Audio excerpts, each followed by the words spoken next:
Elle est partie à 21h14. Je connais l'heure exacte parce que j'avais commencé à la noter. Pas dans un journal intime, rien d'aussi délibéré. Juste dans l'application de notes de mon téléphone, celle que j'utilisais pour mes listes de courses, les numéros de places de parking et les noms des professeurs de mes enfants. Mais depuis 6 semaines, j'y ajoutais un autre type d'entrée. Une heure, une direction. Parfois, un détail. 21h14. Porte de côté. Veste noire. N'a pas dit au revoir. Je suis resté à la fenêtre de la cuisine et je l'ai regardé traverser notre jardin, se faufiler par l'interstice de la clôture et disparaître dans le jardin de la maison d'à côté. La maison où vivait Martin Dubois. Je suis resté longtemps à la fenêtre après son départ. La nuit était calme. Notre rue à Verneuil-sur-Seine avait ce silence de banlieue particulier qui n'est pas vraiment un silence. Le bourdonnement lointain du climatiseur de quelqu'un, un chien aboyant 2 fois, puis s'arrêtant. Le son étouffé d'une télévision provenant de la fenêtre d'un voisin. Des bruits normaux. Les bruits d'un quartier qui n'avait aucune idée de ce qui se passait à l'intérieur des maisons qu'il contenait. J'ai éteint la lumière de la cuisine et je suis monté vérifier si nos fils allaient bien. Avant d'aller plus loin, je tiens à vous dire quelque chose directement.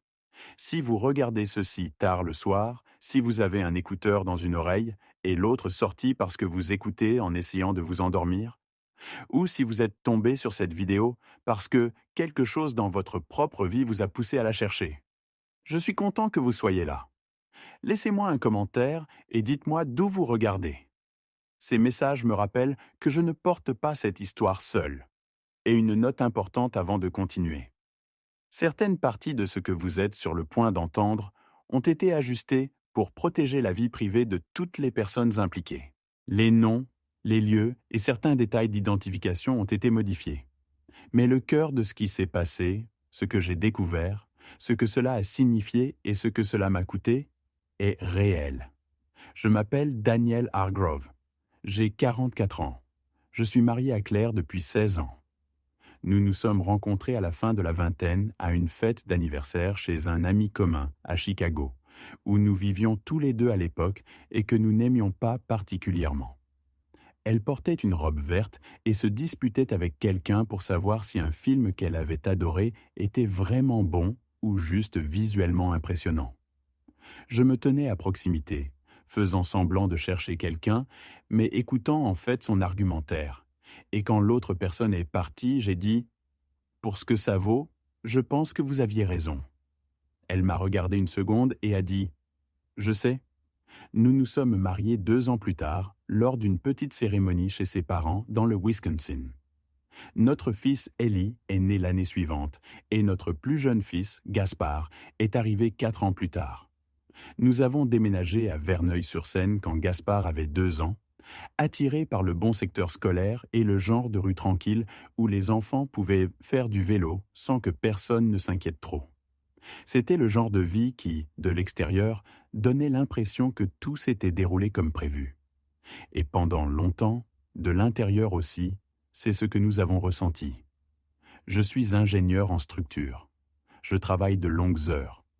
Je voyage parfois pour des visites de chantier, parfois pour des conférences et parfois juste parce qu'un projet l'exige. Claire est professeure d'anglais au lycée. Elle passe ses étés à lire et ses années scolaires à travailler plus dur que la plupart des gens que je connais. Nous sommes, à toute mesure raisonnable, 2 personnes occupées qui ont construit quelque chose de solide et ont ensuite passé des années à essayer de le maintenir sous les pressions ordinaires des carrières, des enfants et de l'accumulation lente d'être connu par quelqu'un pendant très longtemps. Je veux être honnête sur ce à quoi notre mariage ressemblait réellement de l'intérieur, car je pense que c'est important pour comprendre tout ce qui a suivi. Nous étions bien ensemble. Je veux que ce soit clair. Il y avait de l'amour dans la maison.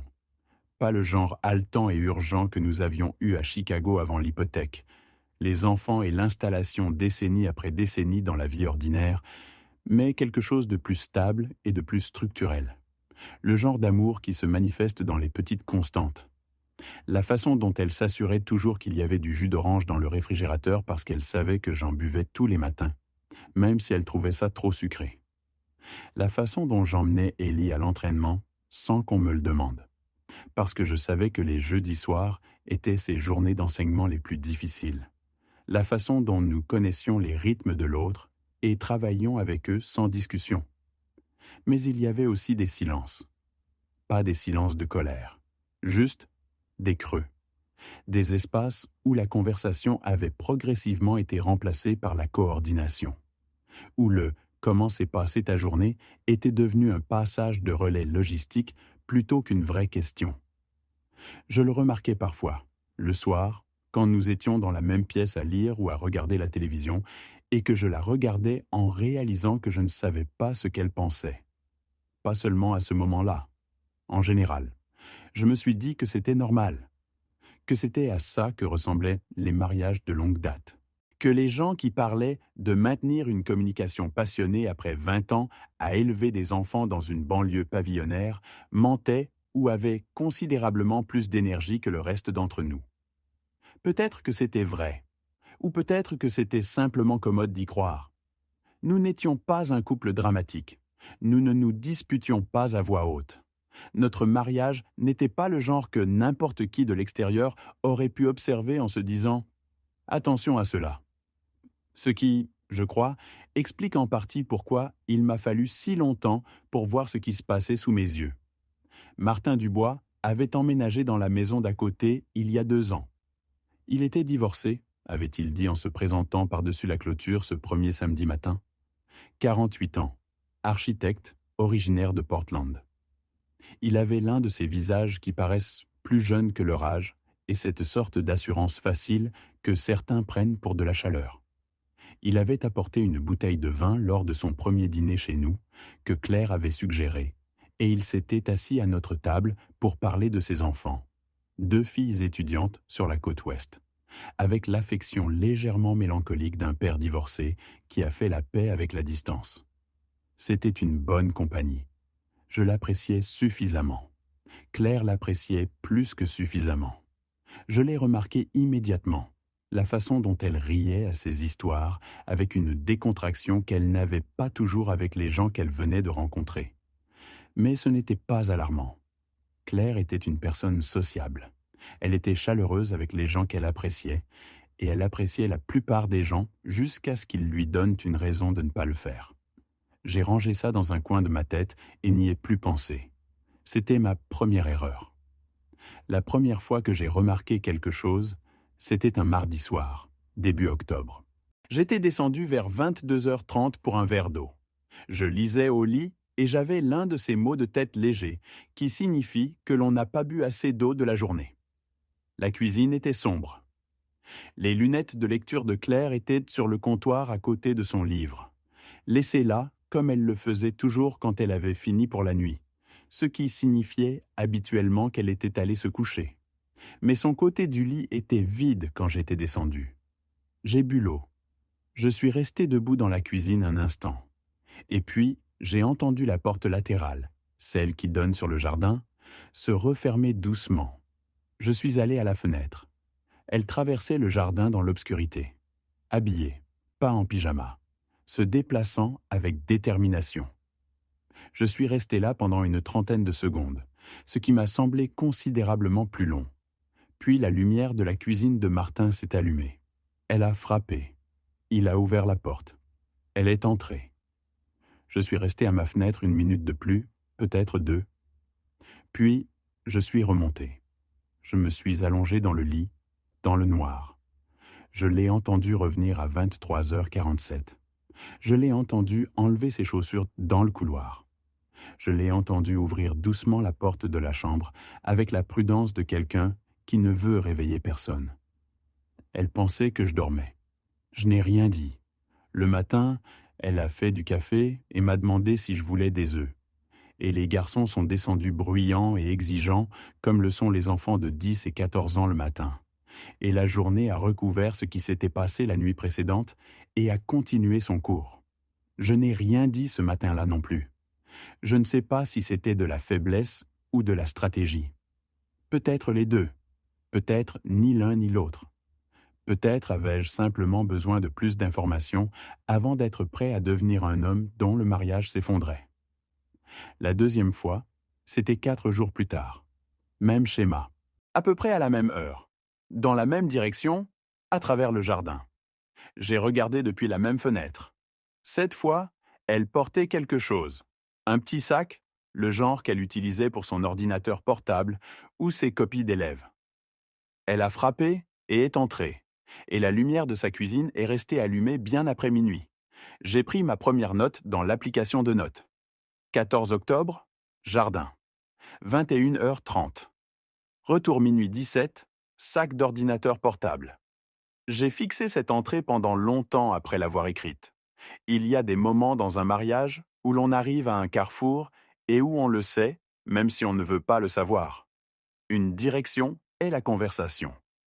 La conversation directe, terrible, nécessaire où l'on dit « Je t'ai vu. Qu'est-ce qui se passe ?» L'autre direction est l'enquête. L'accumulation silencieuse de preuves, le refus de demander tant qu'on n'en sait pas assez pour comprendre quelle que soit la réponse que l'on obtiendra. J'ai pris la seconde voie. Je n'en suis pas fier. Mais je ne suis pas non plus certain que ce fût une erreur. Fin octobre, j'avais 11 entrées. Pas toutes les nuits. 3 ou 4 fois par semaine. Parfois, elles rentraient vers 22h30. Parfois, c'était après minuit. Une fois, il était 1h08 du matin et j'étais resté allongé dans le noir pendant 3 heures, faisant défiler toutes les versions possibles de ce qui se passait dans mon esprit jusqu'à ce qu'elles se brouillent en quelque chose que je ne pouvais pas regarder directement. Je veux que vous compreniez ce qu'ont été ces semaines, car cette histoire ne porte pas uniquement sur ce que j'ai découvert. Elle raconte ce que le soupçon fait à une personne, ce qu'il fait à la manière dont vous vous asseyez en face de quelqu'un au petit déjeuner, ce qu'il fait à la façon dont vous écoutez quand cette personne vous raconte sa journée, lorsque vous n'écoutez plus simplement, mais analysez, recoupez, cherchez des incohérences dans la petite architecture quotidienne de ces mots. Je suis devenu attentif d'une manière différente. J'ai remarqué des choses que j'avais cessé de voir des années auparavant.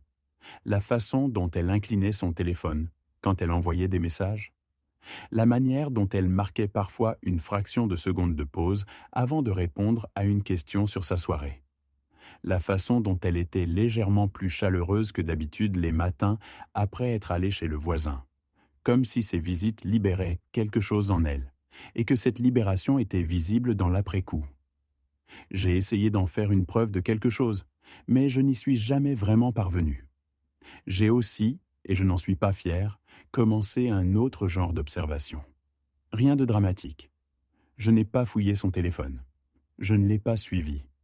Mais j'ai commencé à prêter attention à son emploi du temps d'une manière qui tenait davantage de la surveillance que de l'attention bienveillante. J'ai remarqué quelle soirée elle suggérait que nous regardions quelque chose ensemble, et celle où elle semblait distraite et désengagée. J'ai suivi, mentalement sinon sur papier, la fréquence de ses visites chez Martin. Ce que je n'ai pas fait, c'est lui demander ce qui se passait. Pas une seule fois. Pas une seule fois. Claire ne m'a rien dit d'inhabituel. Elle a mentionné Martin en passant à 2 reprises. Une fois pour dire qu'il avait recommandé un restaurant qu'elle voulait essayer, une autre fois pour mentionner que sa fille aînée avait eu une année difficile. Des choses normales entre voisins. Le genre de choses que l'on dit à propos de quelqu'un que l'on connaît légèrement et que l'on voit occasionnellement. Elle n'a pas dit « J'ai été dans sa cuisine jusqu'à minuit 3 fois cette semaine. Et je n'ai pas posé la question. J'allais travailler. Je rentrais à la maison. J'aidais Gaspard avec un projet sur le cycle de l'eau qui impliquait plus de carton que je ne le pensais strictement nécessaire. Je conduisais Ellie à l'entraînement de football le jeudi soir et restais sur le bord du terrain à discuter de choses insignifiantes avec les autres pères. Je dînais avec ma famille, regardais la télévision avec ma femme et m'allongeais à côté d'elle la nuit sans rien dire. Je recueillais des preuves. Arrêtons-nous un instant. Je sais que certains d'entre vous se font déjà une opinion sur le genre d'histoire que c'est. Je le sais parce que je me faisais la même opinion. Chaque nuit où je me tenais à cette fenêtre, je me racontais une histoire. Et comme la plupart des histoires, que nous nous racontons dans l'obscurité, elle avait déjà choisi sa fin, avant même que les faits ne soient établis.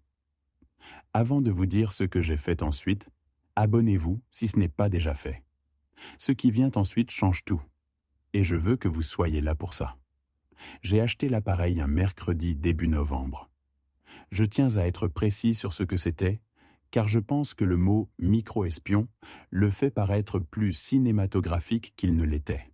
C'était un petit enregistreur audio, le genre vendu librement en ligne, utilisé par les journalistes, les chercheurs et les personnes qui ont besoin d'enregistrer des réunions lorsqu'elles ne peuvent pas prendre de notes. De la taille d'une clé USB, activée par le mouvement. Autonomie d'environ 12 heures. Je suis ingénieur. Je l'ai abordé comme j'aborde les problèmes au travail. J'ai évalué la situation. J'ai identifié les informations dont j'avais besoin. J'ai déterminé le moyen le plus efficace de les obtenir. Ce que je n'ai pas fait, c'est réfléchir à ce que cela signifierait d'obtenir ces informations de cette manière. Ce que cela signifierait sur l'état de mon mariage, que j'en sois arrivé là. Ce que cela signifierait sur moi. Je me souviens être resté assis dans ma voiture sur le parking du magasin de bricolage où j'avais acheté quelques autres choses. J'avais acheté l'enregistreur en ligne, mais avais besoin d'un prétexte pour justifier ma sortie, comme une personne se construit de petites histoires de couverture même quand personne ne la regarde, et être resté là quelques minutes avant de démarrer le moteur. Je me souviens avoir pensé, si j'utilise ça, et que ce que je trouve est ce que je crains de trouver, mon mariage est fini. Si j'utilise ça, et que je ne trouve rien, je devrais vivre avec le fait que j'ai installé un appareil de surveillance sur la propriété de mon voisin parce que je n'ai pas pu me résoudre à avoir une conversation avec ma femme. Je me souviens aussi avoir pensé, peu importe, j'ai besoin de savoir. C'est ça, le soupçon.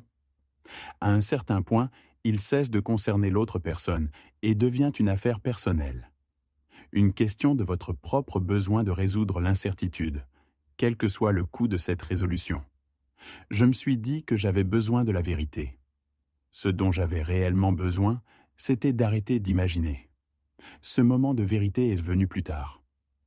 J'ai placé l'enregistreur sur le rebord extérieur de la fenêtre de la cuisine de Martin un après-midi où je savais que lui et Claire étaient tous deux au travail.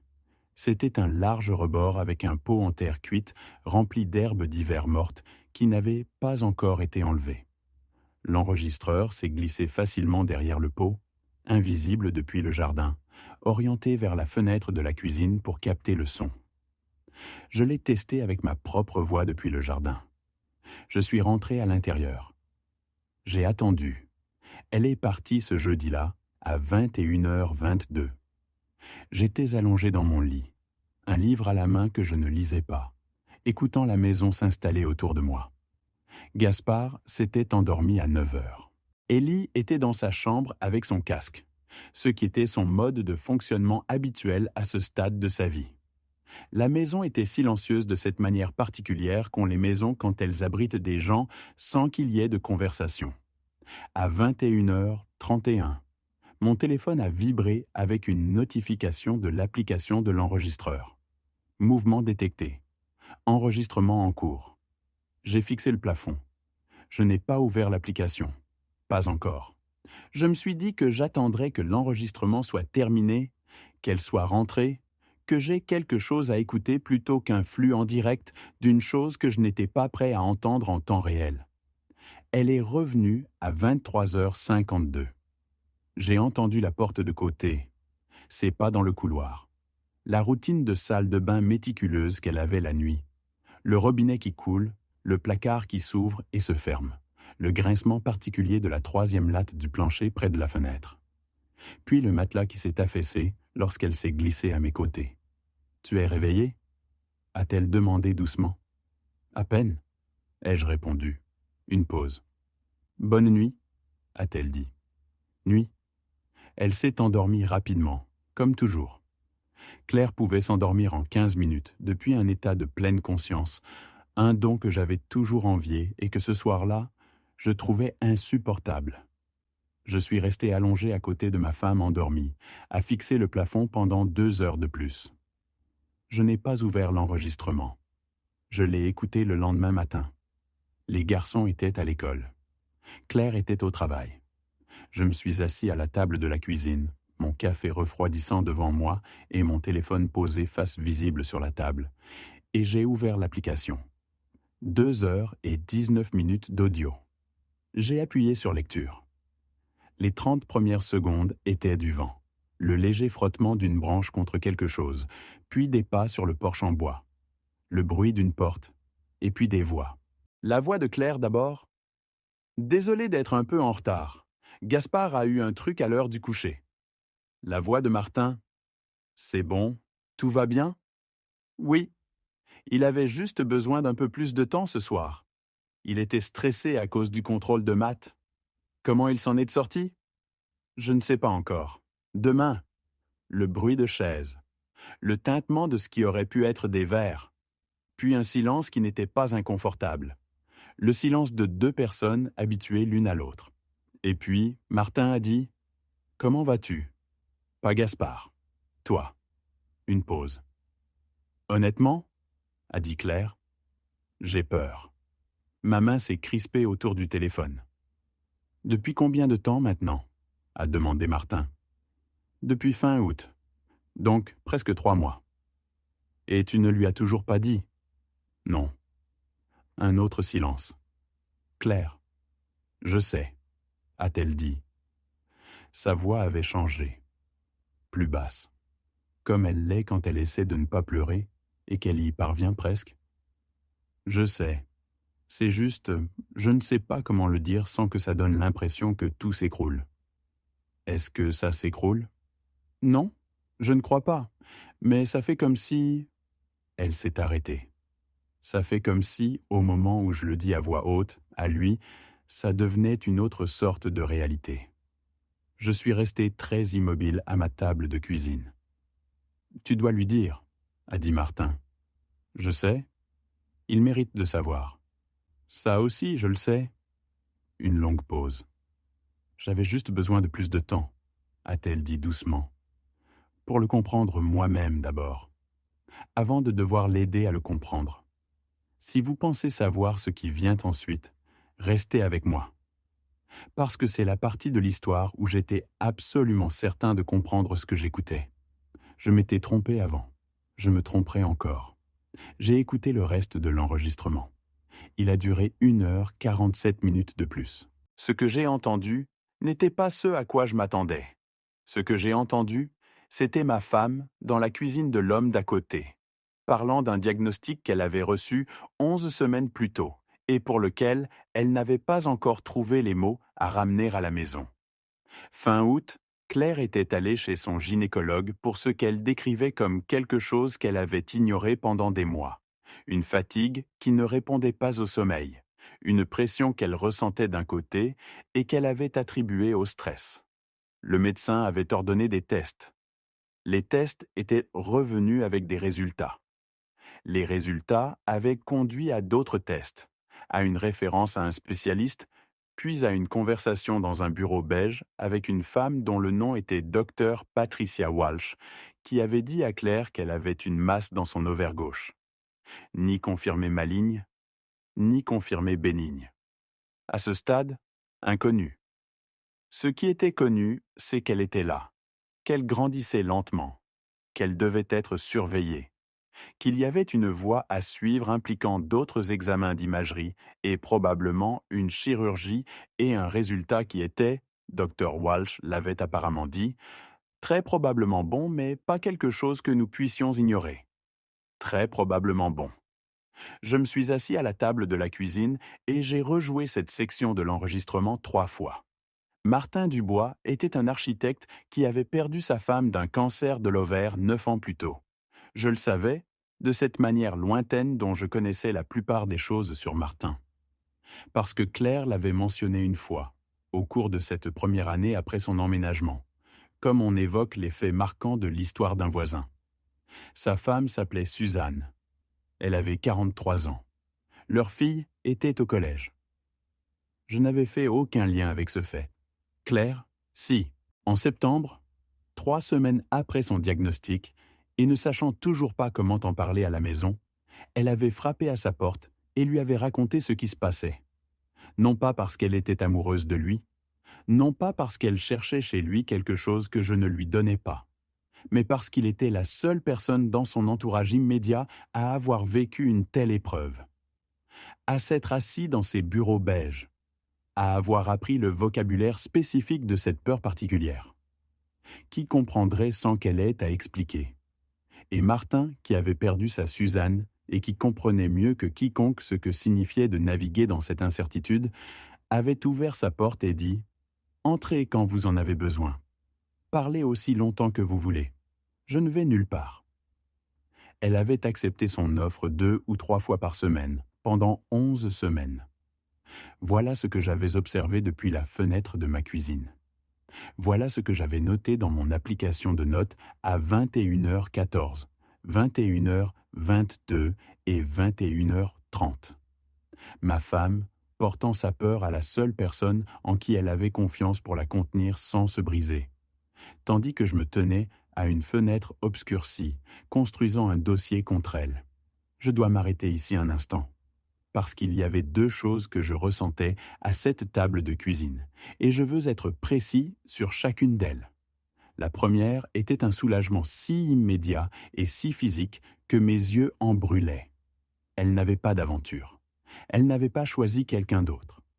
Ce que j'avais échafaudé dans l'obscurité pendant 6 semaines, l'architecture de ma pire peur, n'était pas la structure de la réalité. La seconde était quelque chose de plus difficile à nommer et à supporter. Ma femme avait reçu un diagnostic effrayant en août. Elle l'avait porté seule pendant près de 3 mois.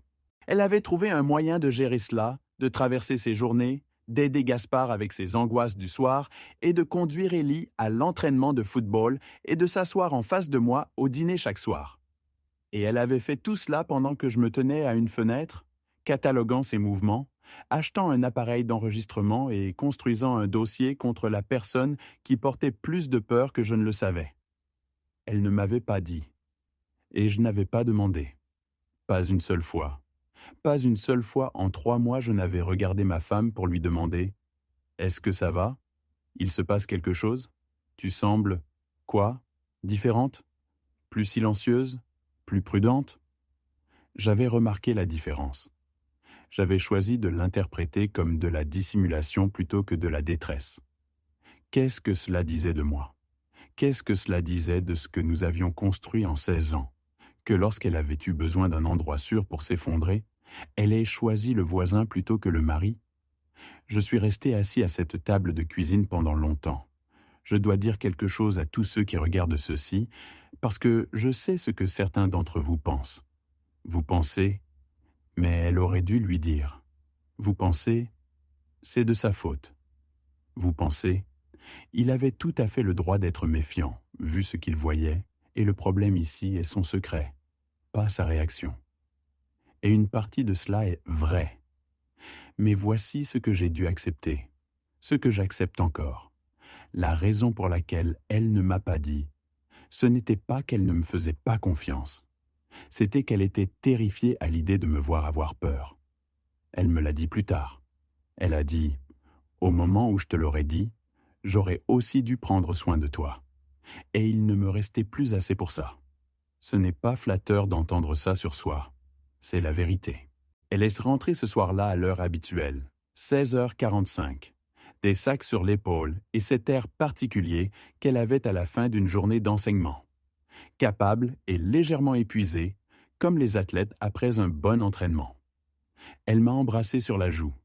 Elle m'a demandé comment s'était passée ma journée. Elle est allée changer de vêtements. J'avais passé l'après-midi à décider comment m'y prendre. Je pouvais faire semblant de ne pas avoir entendu l'enregistrement. Je pouvais attendre qu'elle vienne à moi selon son propre calendrier, comme elle l'avait prévu. Je pouvais lui donner plus de temps. Je pouvais aussi tout détruire proprement et repartir des décombres. Je n'ai fait ni l'un ni l'autre. J'ai attendu après le dîner, après que les garçons se soient retirés dans leurs champs gravitationnels respectifs. Gaspard à ses Legos, Ellie dans sa chambre, et que Claire et moi soyons dans la cuisine à ranger ensemble, comme nous le faisions la plupart des soirs, La radio à faible volume, la chorégraphie confortable de deux personnes qui partagent une cuisine depuis assez longtemps pour savoir comment se mouvoir l'un autour de l'autre. J'ai éteint la radio. Elle m'a regardé. J'ai quelque chose à te dire, ai-je dit, et j'ai besoin que tu me laisses aller jusqu'au bout avant de répondre. Une pause. D'accord. Je lui ai raconté ce que j'avais vu, les nuits, les horodatage, la clôture, la lumière dans la cuisine de Martin. Je lui ai parlé de l'enregistreur. Je lui ai dit ce que j'avais entendu. J'ai tout dit. Le silence était pesant dans la cuisine quand j'ai eu fini. Elle a posé le torchon. Elle s'est détournée de moi et a longuement regardé par la fenêtre, vers le jardin. Je pouvais voir son reflet dans la vitre. Son visage traversait quelque chose qui bougeait trop vite pour que je puisse en nommer chaque nuance. Puis elle a demandé « Combien de temps t'a-t-il fallu pour décider de l'enregistrer au lieu de me poser la question ?»« Je n'ai pas décidé, » ai-je répondu. « Je ne savais pas comment te la poser. » »« Pourquoi pas ?» J'ai réfléchi à la réponse honnête. « Parce que j'avais peur de ce que tu allais dire. » Elle s'est retournée vers moi. « Moi aussi, » a-t-elle dit doucement. « C'est exactement pour ça que je n'ai pas su comment te le dire. » Nous sommes restés là, dans la cuisine, un moment. Elle m'a parlé du diagnostic, du rendez-vous d'août, puis de celui d'après, du spécialiste, de la Dr Walsh et du langage spécifique de « très probablement bénin », censé être rassurant, mais qui contenait le mot « probablement » et tout le poids qu'il charriait. Elle m'a parlé de septembre, quand elle était assise sur la véranda un soir et que Martin Dubois était sorti arroser ses plantes. Elle l'avait regardé et avait juste commencé à parler. Elle a dit qu'elle ne savait pas exactement pourquoi, juste qu'il était là et qu'il était passé par là lui aussi, et qu'elle avait besoin de vider son sac. « J'allais te le dire, » a-t-elle affirmé. « J'avais juste besoin de le comprendre d'abord. J'avais besoin de traverser cette phase effrayante ailleurs qu'à la maison, pour pouvoir, en la ramenant ici, la présenter avec plus de délicatesse. Tu aurais pu être moins prudente, ai-je dit. Tu aurais dû la ramener telle qu'elle à la maison. Je le sais maintenant. J'aurais aimé que tu le saches à ce moment-là. Moi aussi. Un silence qui nous a enveloppés tous les deux. Je suis désolé de t'avoir enregistré, ai-je dit. J'aurais dû poser la question. Tu aurais dû, a-t-elle dit. Mais j'aurais dû te donner quelque chose à demander. Nous n'allions pas résoudre ça en une seule conversation de cuisine. Nous le savions tous les deux. 16 ans à construire quelque chose. Cela représente 16 ans d'hypothèses, d'habitudes et de manières d'être en relation l'un avec l'autre qui ne se réorganisent pas en une seule nuit. Mais nous étions dans la même pièce. Et nous disions la vérité. C'était un début. Le lendemain matin était un samedi. Gaspard avait un match de football à 9 heures, ce qui signifiait que toute la maison était en mouvement dès 7h30, avec le chaos particulier d'une famille qui n'avait pas encore trouvé le moyen de s'organiser les matins de week-end. Des crampons inexplicablement rangés dans le placard de l'entrée au lieu du range-chaussures. Un protège tibia qui avait migré sous le canapé.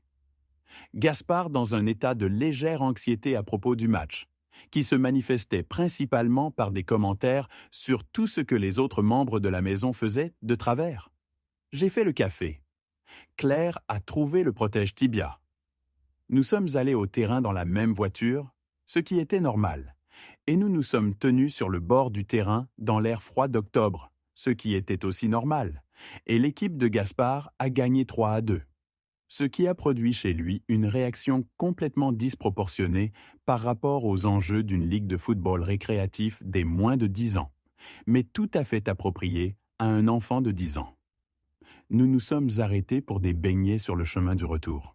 Cela semble simple. C'était objectivement un samedi matin normal dans une famille avec des enfants.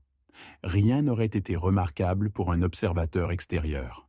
Mais j'étais conscient, à chaque instant, du poids qui s'était déplacé entre la nuit précédente et ce matin. Du fait que je me tenais à côté de ma femme sur le bord d'un terrain de football, sachant quelque chose sur elle que je ne savais pas 24 heures plus tôt. sachant que sous la veste verte, le mug de voyage et la manière dont elle encourageait Gaspard dès qu'il s'approchait du ballon, il y avait une femme qui portait une peur silencieuse depuis 3 mois, sans me laisser la voir. Pendant la deuxième mi-temps, j'ai tendu la main et j'ai pris la sienne. Elle m'a regardé. Je n'ai rien dit. Elle a serré ma main en retour. C'était aussi un début. Nous avons fixé le premier rendez-vous ensemble 2 jours plus tard. La docteure Walsh était une femme posée d'une 50aine d'années, avec des lunettes de lecture suspendues à une chaînette et cette chaleur professionnelle particulière de quelqu'un qui a eu des conversations difficiles des milliers de fois et qui comprend que la chose la plus utile qu'elle puisse offrir est la clarté. Elle nous a expliqué l'état actuel de la masse, toujours à croissance lente, toujours de nature indéterminée, nécessitant toujours une surveillance. Elle a décrit les prochaines étapes probables, une autre série d'examens d'imagerie dans 6 semaines et si le schéma de croissance se maintenait, une consultation chirurgicale avec un spécialiste en qui elle avait confiance. La chose la plus importante à comprendre, a-t-elle dit en nous regardant tous les deux, c'est que nous ne sommes pas en territoire d'urgence, nous sommes en territoire de surveillance.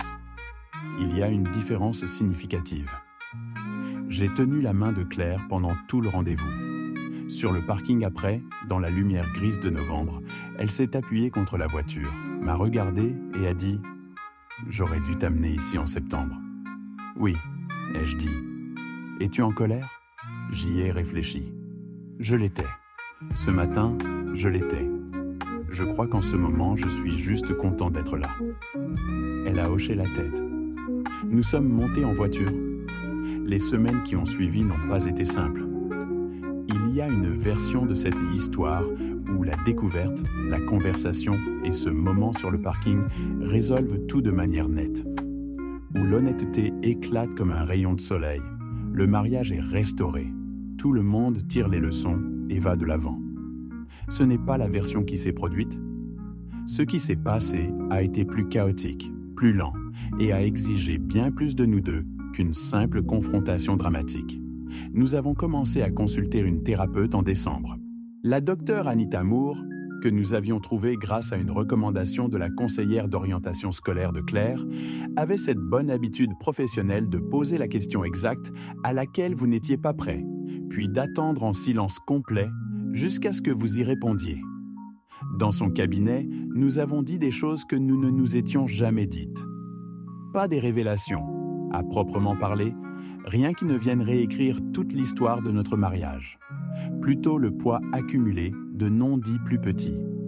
Claire a dit qu'elle avait senti, dans les années qui ont suivi la naissance de Gaspard, que l'espace entre nous s'était réduit de telle sorte qu'elle se sentait moins comme une personne avec une vie intérieure privée et plus comme un simple rouage d'un système domestique. Elle a dit qu'elle ne me blâmait pas. Elle a dit qu'elle n'était même pas entièrement sûre que ce soit un problème réparable.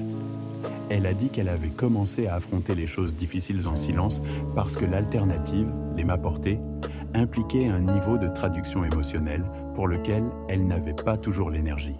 J'ai réfléchi à cela. J'ai pensé aux fois où elle avait entamé une conversation. On peut parler de quelque chose ? Et où j'avais dit oui, puis, en 5 minutes, j'avais redirigé la discussion vers la logistique, vers ce qui pouvait être fait plutôt que vers ce qui était ressenti. J'ai pensé à la façon dont j'avais géré ma propre peur concernant son diagnostic possible, dans l'obscurité, seul, construisant un dossier de preuves plutôt que de me tourner vers elle.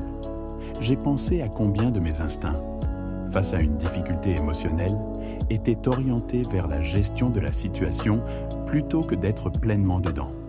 J'ai dit que j'avais interprété son silence comme de la satisfaction. La docteure Moore ne faisait pas de commentaires. Elle laissait simplement la pièce imprégnée de ce que nous avions dit. « Est-ce ce que vous voyez ?» m'a-t-elle demandé finalement. « Ou est-ce ce que vous aviez besoin de voir ?» Je n'ai pas répondu ce jour-là. J'ai emporté cette question chez moi et j'y ai réfléchi pendant 1 semaine. La réponse, quand je l'ai trouvée, était la seconde. J'avais eu besoin de voir un mariage heureux et stable. J'en avais eu tellement besoin que j'avais cessé de regarder lucidement le mariage que j'avais réellement. J'avais vu la coordination et l'avait confondu avec la connexion. J'avais vu l'absence de conflit et l'avais confondu avec la présence d'aisance.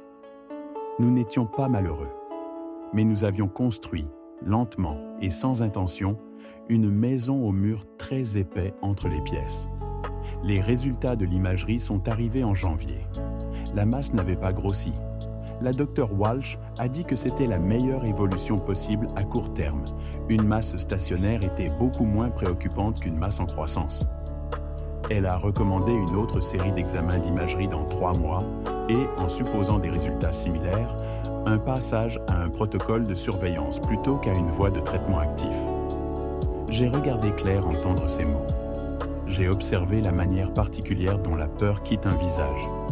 Pas d'un coup, pas de façon spectaculaire, mais par petites touches, comme une pièce qui se remplit lentement de lumière. Nous sommes allés dîner après. Rien de spécial, un restaurant thaïlandais près de l'hôpital où nous étions allés quelques fois auparavant. Nous nous sommes assis à une petite table près de la fenêtre, avons commandé trop de nourriture et n'avons pas parlé du rendez-vous pendant la majeure partie du repas. Nous avons juste parlé.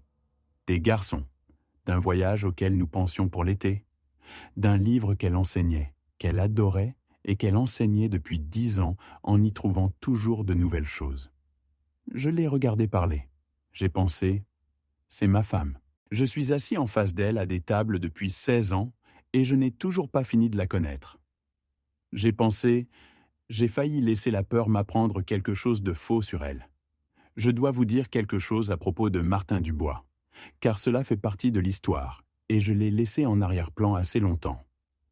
En janvier, après que les choses eurent suffisamment évolué entre Claire et moi pour que je puisse l'aborder sans que cela ne prenne un sens erroné, je suis allé chez le voisin et j'ai frappé. Il a ouvert la porte avec un regard prudent qui me disait que Claire avait probablement mentionné quelque chose. « Salut !» ai-je dit. « Salut !» Une pause. « Je peux entrer un instant ?» Il a reculé. Nous nous sommes tenus dans la cuisine que j'avais écoutée pendant 2 heures et 19 minutes un matin de novembre, et j'ai dit ce que j'étais venu dire. J'ai exprimé ma gratitude. J'ai dit avoir passé 6 semaines à construire une fausse histoire de ce qui se passait dans cette pièce, et que la véritable histoire était qu'il avait été un être humain décent, permettant à une femme effrayée de traverser une épreuve terrible dans un espace où elle se sentait en sécurité pour le faire. J'ai ajouté que ce que j'avais fait, l'enregistrement, la surveillance, l'accumulation discrète de preuves contre un homme qui ne faisait rien de mal, n'était pas une chose dont j'étais fier. Martin a écouté. Il ne fut pas froid à ce sujet, mais pas exubérant non plus. Il était mesuré, comme le deviennent parfois les gens qui ont traversé leurs pires années. « J'aurais dû te le dire moi-même », a-t-il affirmé. Quand elle a commencé à venir, je savais que ça te mettait probablement mal à l'aise, même si tu ne disais rien. Je ne disais rien, ai-je admis. Elle non plus, à toi. Il a marqué une pause. Elle te protégeait de quelque chose que tu avais le droit de savoir. Je comprends pourquoi elle l'a fait. J'ai fait la même chose avec Suzanne, au début. Il est resté silencieux un instant. Au final, ça n'aide pas. La chose dont tu essaies de protéger quelqu'un, cette personne finit par la porter quand même, juste seule. J'y ai longtemps réfléchi après. Les garçons l'ont appris en février. Nous le leur avons dit ensemble, un samedi matin. Avec le calcul parental spécifique, Élie est assez grand pour plus de détails. Gaspard en a moins besoin. Nous leur avons expliqué que maman avait quelque chose dans le corps que les médecins surveillaient attentivement, que ce n'était pas une urgence, que les dernières nouvelles étaient en fait encourageantes, et que nous voulions qu'ils le sachent parce qu'ils faisaient partie de la famille et qu'une famille ne se cachait rien. Cette dernière partie m'a coûté à dire, parce que j'étais celui qui s'était caché des choses, qui avait construit des structures entières d'informations dissimulées dans sa propre cuisine, dans sa propre application de notes, dans un appareil d'enregistrement, derrière un pot en terre cuite. Mais je l'ai dit quand même, parce que j'avais besoin que ce soit vrai pour l'avenir, et parfois on dit la chose que l'on est en train de devenir. Gaspard a pleuré. Pas de manière dramatique, mais régulièrement, de cette façon dont les enfants pleurent quand les larmes parlent d'une chose plus grande qu'ils ne peuvent exprimer avec des mots. Il a pleuré, puis a posé 3 questions d'affilée sans attendre de réponse à aucune d'elles. Maman va-t-elle s'en sortir? Tu dois aller à l'hôpital? C'est comme quand mamie était malade? Et puis, il est monté sur les genoux de Claire avec une absence totale de gêne que seuls les plus jeunes enfants d'une famille peuvent se permettre après 9 ans. Ellie est restée très calme et a posé 2 questions précises. De quel genre de choses s'agit-il? Et quelle est la probabilité que cela devienne grave? Puis a acquiescé aux réponses et a dit « D'accord. Qu'est-ce que vous attendez de nous ?» 14 ans. J'ai regardé ce fils et j'ai pensé « Il tient ça d'elle. » C'est tout elle. Claire les a serrés tous les deux contre elle sur le canapé et est restée là, un bras autour de chacun d'eux, pendant un long moment. Je me suis assis sur la table basse en face d'eux et j'ai pensé à tous les matins où je m'étais tenu à la fenêtre. J'ai pensé, voilà ce qui vaut la peine d'être protégé. Pas de la vérité, mais de l'isolement qui vient quand on porte la vérité seule. Ce soir-là, après que les garçons furent couchés et que la maison eut retrouvé son calme nocturne, Claire et moi nous sommes assis à la table de la cuisine et elle a dit quelque chose auquel j'ai repensé maintes fois depuis. Sais-tu ce que je regrette le plus? Pas de ne pas te l'avoir dit en août. Je regrette de ne pas avoir su, sans même y penser, que je le pouvais. J'ai gardé ça en moi un moment. Je vais passer beaucoup de temps à réparer ça, ai-je dit. Moi aussi, a-t-elle répondu. L'imagerie d'Avril a montré une stabilité continue. Le docteur Walsh nous a fait passer, comme elle l'espérait, à un protocole de surveillance. Des contrôles annuels plutôt que trimestriels. Un système d'alerte pour tout changement de symptômes. Elle a dit « Je veux faire attention à ne pas utiliser le mot « clair » car nous continuerons à surveiller cela. Mais je veux que vous entendiez tous les deux que c'est un résultat vraiment positif. » Je l'ai entendu. Claire m'a serré la main si fort qu'elle y a laissé des marques. 6 mois après cet enregistrement du jeudi, je me suis de nouveau tenu à la fenêtre de la cuisine. C'était une douce soirée d'avril. La pelouse était verte. Gaspard était quelque part dans le jardin avec un ami, leur voix parvenant faiblement. Claire était à l'étage. La lumière de la cuisine de Martin était allumée, comme la plupart des soirs, la lumière ordinaire de quelqu'un qui vit une vie ordinaire. Je ne la regardais plus comme avant. Je me tenais juste dans ma cuisine, regardant le quartier. J'ai pensé à ce que cette histoire avait coûté. Les 6 semaines de suspicion, l'enregistrement, la distance qui existait dans mon mariage bien avant le diagnostic et que le diagnostic nous avait forcés à enfin voir. Les choses que Claire avait portées seule, les choses que j'avais mal interprétées. J'ai pensé à l'application de notes sur mon téléphone, toujours là, contenant encore 11 horodatage d'octobre et de novembre. Je les ai supprimés cette nuit-là, un par un. Pas parce qu'ils n'avaient pas eu lieu, mais parce qu'ils appartenaient à une version de l'histoire que je m'étais racontée dans l'obscurité, et cette version-là n'était pas la vraie. Je veux vous raconter ce que cette histoire m'a appris. Non pas comme je l'aurais dit en octobre, debout à cette fenêtre, persuadé que j'étais sur le point de découvrir quelque chose qui briserait tout, mais de la manière dont je le comprends maintenant, après l'avoir traversé. La première chose, le silence dans un mariage n'est pas neutre. Il s'accumule, il s'épaissit, et plus il dure, plus il devient difficile de savoir si vous êtes resté silencieux parce que tout va bien, ou parce qu'aucun de vous ne sait comment dire ce qui doit être dit. La deuxième chose, la peur fait de nous de piètres détectives. Lorsque nous avons peur d'une chose précise, nous commençons à tout voir comme une preuve de cette chose. Nous cessons de regarder ce qui est là pour chercher ce que nous soupçonnons déjà. J'ai transformé la détresse de ma femme en preuve de trahison parce que la trahison était ce dont j'avais peur. Je regardais la forme de l'amour et j'y voyais les contours de son contraire. La troisième chose est plus difficile. C'est ceci.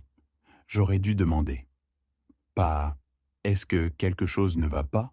de cette manière passive, facilement esquivable, que la plupart d'entre nous utilisent pour poser cette question. Mais vraiment, Claire, quelque chose a changé. Qu'est-ce qui t'arrive? Une vraie question, insistante. Le genre qui montre clairement que vous n'allez pas accepter un «ça va» et vous en allez. Je ne l'ai pas fait. Et donc elle ne m'a rien dit. Et nous avons tous les deux passé des mois seuls avec quelque chose qui nous appartenait à tous les deux. La quatrième chose, Martin Dubois n'a rien pris à mon mariage. Il a gardé en sécurité quelque chose que, par mes propres habitudes et mes propres silences, j'avais rendu difficile à ma femme de me confier. C'est plus difficile à accepter, d'une certaine manière, qu'une liaison aurait pu l'être. Les liaisons ont un méchant clair. Ce que j'avais à gérer, c'était deux personnes qui s'aimaient et qui n'avaient pas su le dire au bon moment. Et la cinquième chose, à laquelle je reviens sans cesse, il y a un genre de mariage qui semble aller bien de l'intérieur parce que rien ne va activement mal. Et c'est en fait un problème. Pas une crise. Pas un échec spectaculaire. Juste un rétrécissement lent de l'espace où les choses réelles peuvent être dites. Une accumulation silencieuse de la décision de gérer plutôt que de partager. Un remplacement progressif de l'intimité par la coordination. De la présence par la prévisibilité. Ce mariage peut durer très longtemps sans que personne ne le désigne comme un problème. L'hypothèque est payée. Les enfants sont pris en charge. Les mardis soirs semblent normaux de l'extérieur. Et votre femme traverse le jardin à 21h14 avec sa peur dans un sac d'ordinateur portable, cherchant un endroit où elle peut la déposer pendant 1 heure. Je ne veux plus de ce mariage. Je ne suis pas intéressé par la version où nous sommes fonctionnels, mais pas honnêtes. Où nous traversons les années en nous gérant l'un autour de l'autre plutôt que l'un vers l'autre. Claire non plus. Nous en avons parlé, explicitement, dans le cabinet du docteur Moore, un après-midi de janvier, lorsque les résultats de l'imagerie avaient suffisamment apaisé la peur aiguë pour que nous puissions envisager l'avenir à plus long terme. Nous nous sommes demandé, à quoi voulons-nous que cela ressemble ? Pas le mariage que nous avons eu, celui que nous voulons. Nous avons dressé une liste de choses. Pas de grandes choses romantiques, de petites choses. La pratique réelle de poser la vraie question. L'engagement à dire « j'ai peur » avant que la pression ne soit trop forte et qu'elle n'explose ou ne disparaisse. L'accord selon lequel « ça va » n'est plus une phrase complète chez nous. C'est simple à dire. Ce n'est pas simple à faire. Nous le faisons encore. Nous nous trompons régulièrement. Mais nous le faisons. C'est cette version-là que je veux vous raconter. Pas l'enregistrement, pas les 6 semaines à la fenêtre, pas la peur que j'ai construite et l'histoire que je me suis racontée dans l'obscurité. Cette version est vraie, mais ce n'est pas toute l'histoire. L'histoire complète est « nous sommes toujours là. Nous avons choisi d'être là. Et nous choisissons, un samedi matin ordinaire après l'autre, d'être vraiment présents. » La prochaine imagerie de Claire est prévue en octobre. Nous irons ensemble, comme en janvier. Nous nous assiérons dans la salle d'attente avec les fauteuils moelleux et la télé trop forte, et je lui tiendrai la main, et elle fera une petite blague pour alléger l'atmosphère, parce que c'est ce qu'elle fait, et je rirai parce qu'elle est drôle, et parce que rire est ce que l'on fait quand on aime quelqu'un, qu'on a peur et qu'on est ensemble. Je la ramènerai à la maison. Nous irons chercher les garçons et dînerons quelque part, un endroit ordinaire et agréable, et nous nous assiérons dans une banquette pour parler de choses sans importance, et tout semblera, de l'extérieur, se dérouler comme prévu, et de l'intérieur, ce sera pareil. Non pas parce que tout va bien. La vie n'offre pas cette garantie, et j'ai cessé d'en avoir besoin. Mais parce que nous sommes dans la même pièce. Parce que, quand elle a peur, elle me le dit. Parce que je demande. Parce que nous avons cessé d'être seuls avec les choses qui comptaient.